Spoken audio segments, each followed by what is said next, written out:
Coming up on Mountain News this morning, people in one city in our region celebrate the season of spring.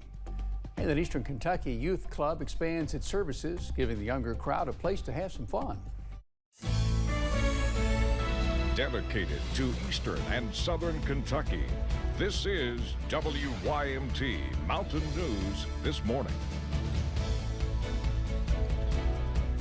5:31's the time, and you're here, we're here, we're glad you're along. It is Mountain News this morning on Monday, May 23rd. Jim Freeman with Brandon Robinson. And Brandon, you have given into that second cup of coffee, looks like. I did. I've got it sitting outside the studio right now, but we're rocking and rolling this morning. Good deal. Unsettled weather coming our way, sounds like. Yes, exactly. So we're going to continue to watch some bands of showers roll through this morning. Thankfully, no storms, but there is some severe weather to our south. We're not expecting that here because we don't have the temperatures for it. Let's take a look at our live pinpoint Doppler radar. We have, again, some rain creeping across the border from basically East Tennessee into southeast Kentucky. So those counties along the border there, you're going to see some heavier pockets here pretty soon.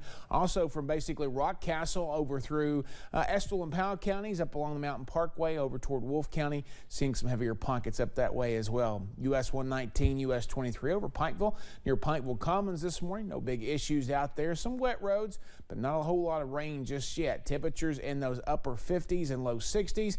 Looks like 57 in Moorhead is our cool spot this morning, and 65 on the border there. Middlesboro is our warm spot. A lot of it mid to upper 50s and low 60s out there this morning. Dew points are higher.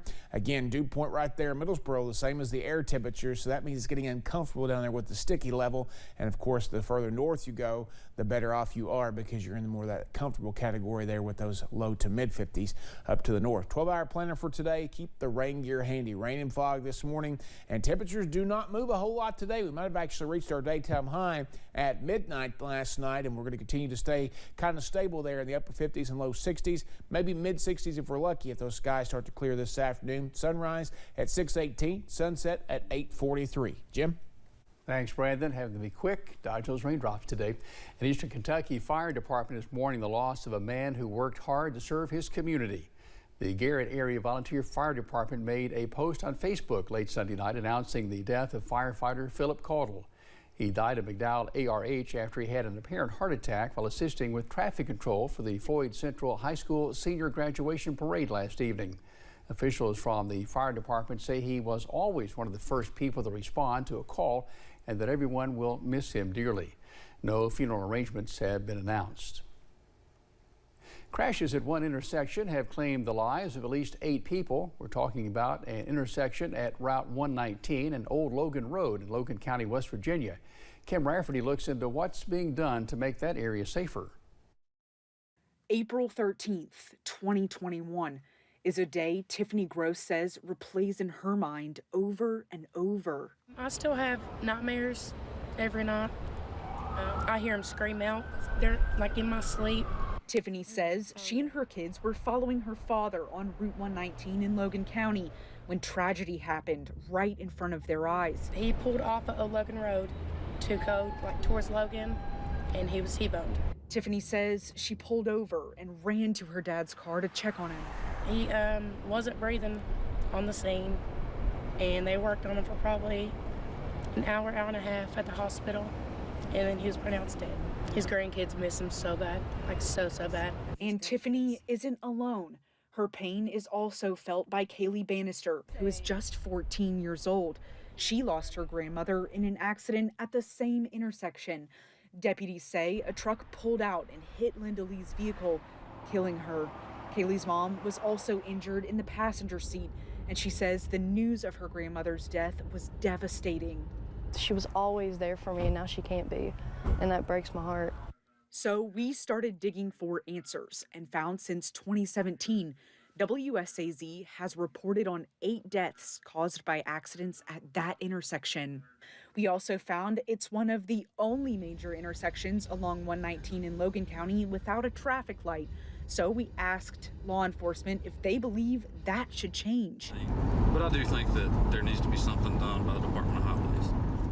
Lieutenant Brian Cobb has worked with the Logan County Sheriff's Office for 17 years and says he has seen far too many fatal accidents in that spot. I've probably worked roughly 10 fatalities at that particular intersection over my career, and that's just just me alone. That's not, the other 25 guys we have in the department.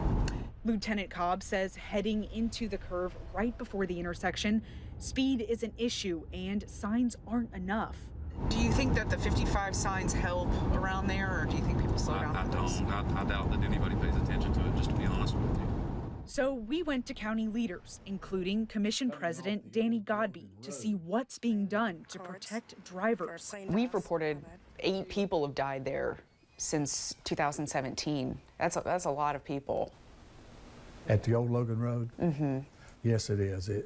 And there's been other accidents too. Godby says he called the State Division of Highways after the most recent accident that killed Linda Lee.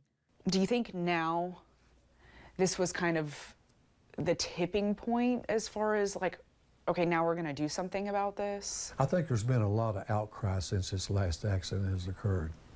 Not saying that there wasn't any before, but I think people are thinking more about this. Godby says he's talked with DOH multiple times in the last few weeks about what can be done to prevent more fatal accidents like this one from 2017. I asked him about a stoplight. He said they're thinking about all those things. We asked DOH for an interview about the deaths at the intersection and what changes they plan to make.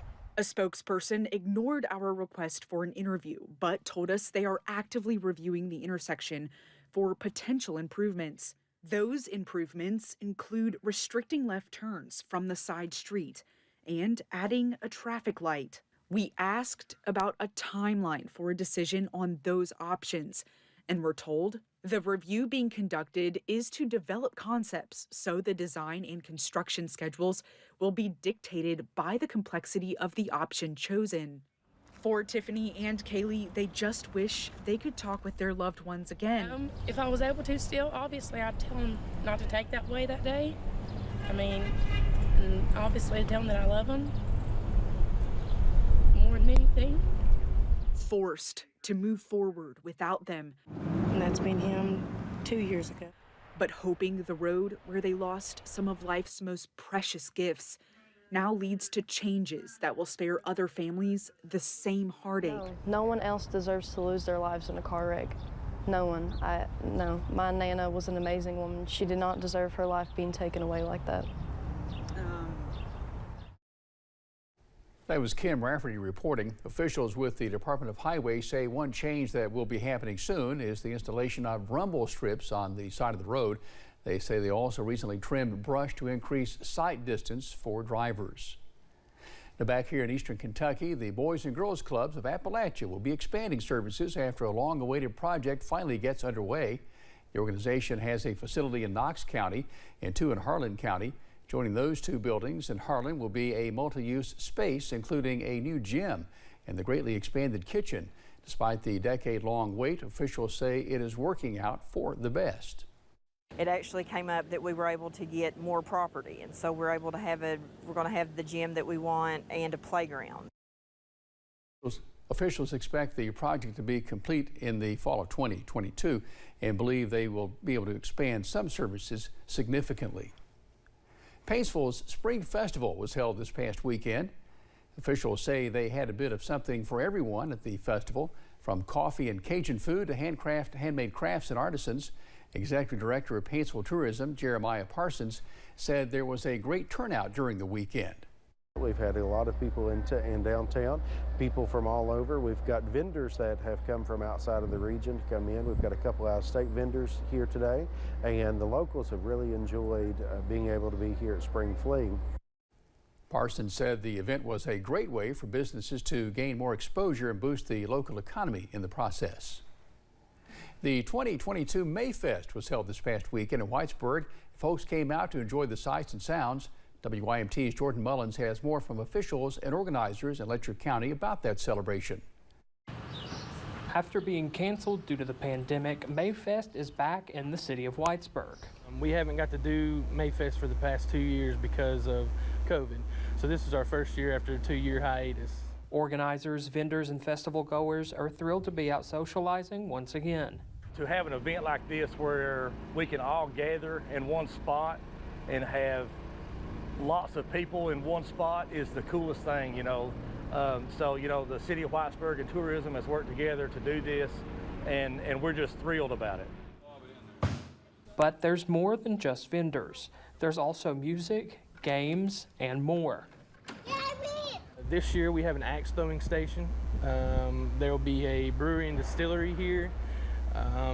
There's games for the kids, and there's also a cornhole tournament that starts at 5 o'clock. And there's just a lot of fun, a lot of games, and stuff to do for everybody. Giving folks a little something for everyone to enjoy. Whitesburg is blessed. We have got a little bit of everything, you know, and tonight we're going to have more of everything. I just hope everybody comes out and has a good time, and we all look forward to Oktoberfest already, so, you know, that's coming up soon. While also looking forward to what's next. In Letcher County, Jordan Mullins, WYMT Mountain News. Thanks, Jordan. Caudle, who also owns and operates Caudle's Corn, a gourmet popcorn stand, says it's important to build up local small businesses, and this event is, as well as Oktoberfest, is something for folks in the region to get excited about. And speaking of the heat, we have a perfect way for you to cool down. Dollywood's Splash Country is officially open for the season. The water park has a wave pool, lazy river, and one of those big, tall slides. This is the 22nd season for Splash Country, and you may notice a few new items around the park. There are new upgrades that the whole family can enjoy, especially as we reach these hotter temperatures. We are. It's such a great point of the season when it's like, oh, it's summer. Let's welcome in guests to Dollywood Splash Country. So we're thrilled to be at this point to open for daily operation today. New this year, Splash Country has set up kiosks around the park so you can tell the park about your experience. Gates open daily at 10 in the morning. Just ahead this morning, a group of iconic actors prepared to leave the set of a long-running comedy sketch show. We'll have who they are in just a few minutes. Listen, you don't have to go down to Knoxville to go to Splash Country. Just go outside today. There's plenty of rain out there for you to enjoy. But after a warm weekend, we're going to turn down the heat, at least for today. I have a cooler and wet forecast in about 3 minutes.